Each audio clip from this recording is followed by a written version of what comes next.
वजनदार आदमी नदी के किनारे मछली पकड़ रहा था। वो वैज्ञानिक डेनिस उसे जल्दी वहां से हटने के लिए चेतावनी देता है। तभी वो आदमी बहुत डरा हुआ दिखाई देता है। डेनिस बाहर निकलता है, कहता है कि संरचना कभी भी आशावादी नहीं है। मोटे आदमी को कोई फर्क नहीं पड़ता क्योंकि उसके पास किसी को रोकने की शक्ति नहीं है। इसी क्षण एक आदमी अचानक दिखाई दिया। ये है। नमस्ते डैनी। हाय डैनी, उससे बात करो, मुझे खेद है, बस इतना ही। एंडर सुबह जल्दी एरिक को काम पर ले जाने के लिए आया और एरिक को जल्दी करने के लिए लगातार कहता रहा, नहीं तो वे देर हो जाएंगे। वे दोनों भूकंप स्टेशन पर काम करने गए और एरिक को काम की परवाह नहीं थी क्योंकि उसका सपना एक एविएटर बनने का था। जब ट्रेन स्टेशन पर पहुंची तो ट्रेन रुक गई और ट्रेन रुक गई। ब्रांडा को यकीन नहीं हो रहा था कि चेतावनी इतनी जल्दी आ गई। इस समय एरिक ने देखा कि जमीन धंसने लगी है। जल्दी से ब्रांडा को बुलाओ रुकने के लिए, लेकिन बहुत देर हो चुकी थी। क्योंकि ट्रेन छूटने वाली थी, एकमात्र तरीका था नदी में कूदना और नदी पार करना। कार का चालक बहुत तेजी से गाड़ी चला रहा था और कार एक खाई में जा टकराई। सौभाग्य से कार कुएं में नहीं गिरी, लेकिन कीचड़ में फंस गई। कार में बैठे दोनों लोग हिलने की हिम्मत नहीं कर रहे थे, केवल बचाव के आने का इंतजार कर रहे थे। दूसरी ओर भूकंप विभाग के डॉक्टर कामी अपने अधीनस्थों के साथ हाल ही में आए भूकंप के डेटा की चर्चा कर रहे थे। इस समय फैन ने कामी को बताया कि ब्रांडा और एरिक अभी तक नहीं आए हैं। इसके तुरंत बाद उसने अपने बेटे एरिक को फोन किया, लेकिन किसी ने जवाब नहीं दिया। फिर उसने फेन से ब्रांडा के मोबाइल से संपर्क करने को कहा, लेकिन फोन के लोकेशन से भी सही जगह नहीं मिली। इस समय 6.4 तीव्रता का भूकंप आया और भूकंप का स्थान तय करने के बाद कामी और उनकी टीम ने चेतावनी उपकरणों की जांच की। हैसन गलील सभी की मेहनत से ब्रांडा को बचा लिया गया। देखते ही देखते कार का हिलना बढ़ गया और सभी लोग एरिक के लिए चिंतित हो गए। पिता लगातार एरिक से कह रहे थे कि वह उसका हाथ पकड़ ले, यह जरूर सफल होगा। अंत में टांटाला ने सचमुच ड्यूएट को फोन किया और अंततः टोमो डेनाउ ने स्कूल की गर्मी का पता लगाया। क्या आप कल्पना कर सकते हैं?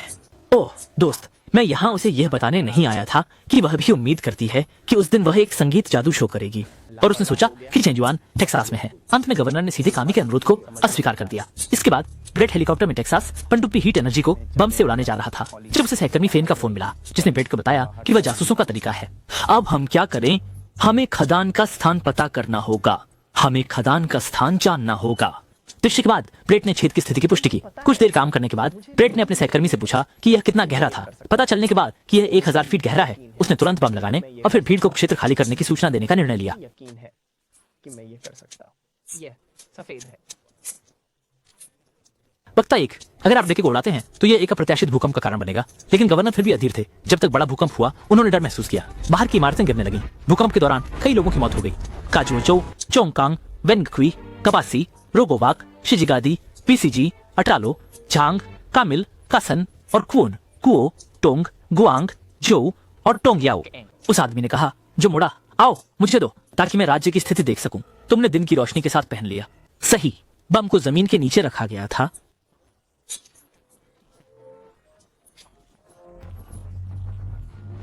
एक सेकंड।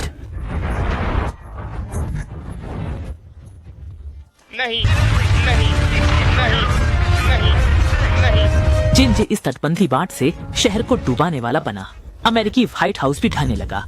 राज्यपाल अंत में रोते हुए पछताए। तुम्हें 1 मिनट देता हूँ, यहाँ आओ, क्योंकि बाद में उन्हें पता चलता है कि तुमने दिन कैसे बिताया। वह सबसे ऊंची स्थिति पर जाने के लिए दृढ़ संकल्पित थी। एक तेल का मैदान जिसकी दृष्टि 2000 फीट तक पहुंचती थी, जो भूमिगत ऊर्जा को नष्ट कर देगी। उसने कहा, मुझे यह संगीत पसंद है।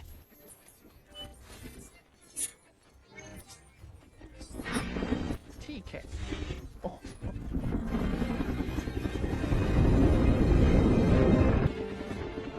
ठीक है। हाँ, मुझे समझ में आया। हाँ, चलो लेते हैं इसे। जैसे ही धमाके की आवाज गूंजी, उन्होंने सफलतापूर्वक भूकंप को रोक दिया।